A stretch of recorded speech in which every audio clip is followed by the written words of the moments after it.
Okay ठीक है बस एक दूसरे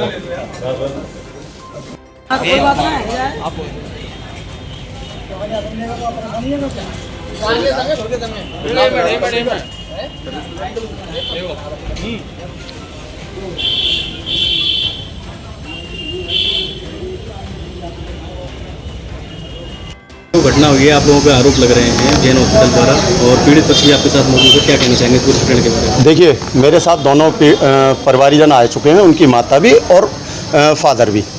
जो प्रकरण था, इन्होंने हमें बुलाया, हमने इनका पक्ष जाना, इसके बाद डॉक्टर का भी पक्ष जानने की कोशिश की, लेकिन डॉक्टर ने उस टाइम, उनके स्टाफ ने हमसे मना कर दिया कि हमारे डॉक्टर साहब की इस टाइम मानसिक स्थिति सही नहीं है, और इन्होंने अपना पक्ष रखा, हमने इनका पक्ष दिखाया। अगर किसी तरह से हमने इनसे पैसे मांगे हों या उनसे पैसे का ऑफ़र किया हो तो आपके सामने है, आप इनसे पूछ सकते हैं। हम निष्पक्ष कार्य करते हैं, ईमानदारी से पत्रकारिता करते आए हैं और करते रहेंगे।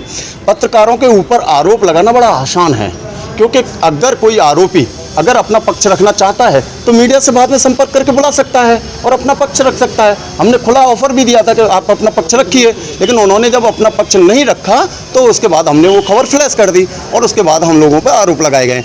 आप उनके पीड़ित लोगों से संपर्क कर सकते हैं, प्रशासन भी पूछ सकता है। अगर हम दोषी हैं तो हम सजा के लिए तैयार हैं। आपको धमकी मिली, उसके बारे में क्या कहना? देखिए, धमकी किसी के माध्यम से, एक फ़ोन व्हाट्सएप के माध्यम से हमारे मित्र के व्हाट्सएप पर वो व्हाट्सएप आता है और उसमें धमकी दी जाती है कि तुम्हारे परिवार के बारे में हम जानते हैं, हम ये कर देंगे, वो कर देंगे और आप संभल के रहिए और आगे सोच समझ के कार्रवाई करना, ये करना, वो करना, डॉक्टर का वीडियो हटा दो, फलाना कर दो। देखिए, हम धमकियों से डरने वाले पत्रकार नहीं हैं। अगर धमकियों से पत्रकार डरेंगे तो शायद पत्रकारिता निष्पक्ष नहीं कर पाएंगे हम लोग।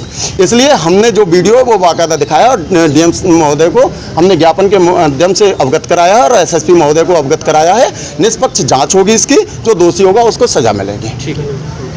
पीड़ितों को धमकी मिलेगी या पत्रकार कवरेज करने जाएंगे उनको धमकी मिलेगी, तो चौथा स्तंभ आखिर किस प्रकार खड़ा हो पाएगा और कैसे आगे चल पाएगा? देखिए, एक मामला प्रकाश में आया है कि पत्रकार समाज का आईना होता है, पत्रकार लोकतंत्र का चौथा स्तंभ होता है। मुझे भी लगभग 12 साल हो गई मथुरा में पत्रकारिता करते करते, और पत्रकारों का ये कोई नया मैटर नहीं है। डॉक्टरों के द्वारा पत्रकारों के साथ मैं देखता आ रहा हूँ कि कभी कोई डॉक्टर कुछ कहता है तो कभी कोई कुछ कहता है, और सरकारी कार्यालयों में पत्रकारों को वरीयता नहीं दी जाती है।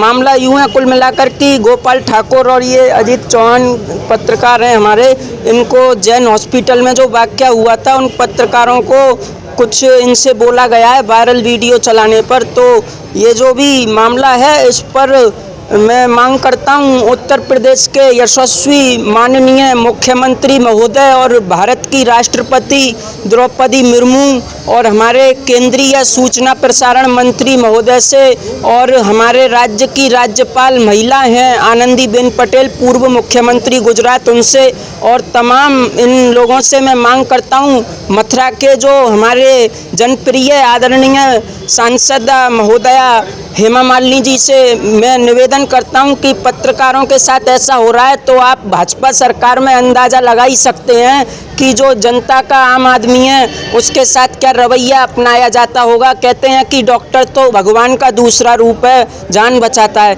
लेकिन यहाँ तो समाज का जो आईना है, लोकतंत्र का चौथा स्तंभ पत्रकार कोई खबर दिखाने पे लोग डरा रहे हैं, धमका रहे हैं, तो बताइएगा आप कि ये कहाँ की कानून व्यवस्था चरमराती नजर आ रही है। पत्रकारों का उत्पीड़न किसी भी कीमत पर बर्दाश्त नहीं किया जाएगा।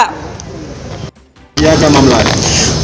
एक प्रकरण चल रहा है, जैन हॉस्पिटल है मोहाली रोड पे, उसकी हमारे पत्रकार साथियों ने कवरेज की थी और एक वायरल वीडियो को दिखाने पर पत्रकार साथियों को लीगल नोटिस की धमकी दी जा रही थी जैन हॉस्पिटल द्वारा, और एक नंबर से मैसेज आया, उससे बताया गया कि हमें तुम्हारे घर परिवार की और तुम्हारे घरवाली की, बच्चों की, कहाँ जाते हो, कहाँ बैठते हो, कैसे उठते हो, हमारे अजीत चौहान पत्रकार के पास वो मैसेज आया, या तो आप वो वीडियो डिलीट कर दो या पर हमें तुम्हारी सारी जानकारी है, हम तुम्हारे खिलाफ कार्रवाई करेंगे और 2 दिन में अगर तुमने कानूनी कार्रवाई की तो 2 दिन में तुम्हें उसका खामियाजा भुगतना पड़ेगा।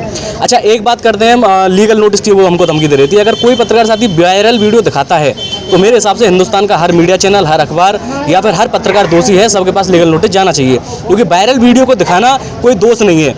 वो धमकी दे रही थी कि भाई तुमने वायरल वीडियो दिखाई, हम लीगल नोटिस देंगे। ठीक है, आप लीगल नोटिस दीजिए, हम उसका जवाब देंगे। डीएम साहब से क्या मांग करी आपने? डीएम साहब से हमने मांग की है, जो धमकी दी गई है उसमें जांच हो, किसने वो धमकी दी है। और जैन हॉस्पिटल के नाम से वो धमकी आई है। डीएम साहब ने आश्वासन दिया है कि उसमें जांच होगी, उचित कार्रवाई होगी, चाहे वो कोई डॉक्टर हो, चाहे कोई भी हो। चौथे स्तंभ को जो धमकी देगा उसके खिलाफ में सख्त से सख्त कार्रवाई होगी और जल्दी से जल्दी हमें न्याय के लिए डीएम साहब ने आश्वासन दिया है। हॉस्पिटल में एक सूचना मिली थी कि एक महिला को गलत डोज लगाने से उसकी तबीयत बिगड़ गई।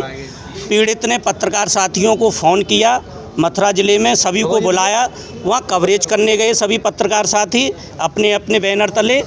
उसको लेकर एक हमारे पत्रकार साथियों पर धमकी भरा पत्र आया है, मैसेज आया है व्हाट्सएप से कि अगर आप कवरेज करोगे जैन हॉस्पिटल के ख़िलाफ़ तो आपके लिए अच्छा नहीं रहेगा। आज पत्रकार प्रेस क्लब द्वारा यहाँ पर सभी भाइयों ने डीएम साहब को ज्ञापन दिया है, सुरक्षा की मांग की है। क्योंकि पत्रकार साथी जब तक कवरेज नहीं करेंगे तो कैसे आगे बढ़ेंगे, सच्चता नहीं दिखाएंगे। लेकिन यहाँ सच्चता दिखाना उल्टा पड़ चुका है। लोग बाग बड़े उसमें है कि हम लोग कवरेज करें तो करें कैसे, सभी पत्रकार साथी। इसलिए पूरे पत्रकार साथी मथुरा के यहाँ आकर डीएम साहब को ज्ञापन दिया है और जितने भी हमारे पीड़ित पत्रकार साथी हैं सभी के साथ में सभी पत्रकार साथी यहाँ मौजूद हैं और एक साथ खड़े हुए हैं।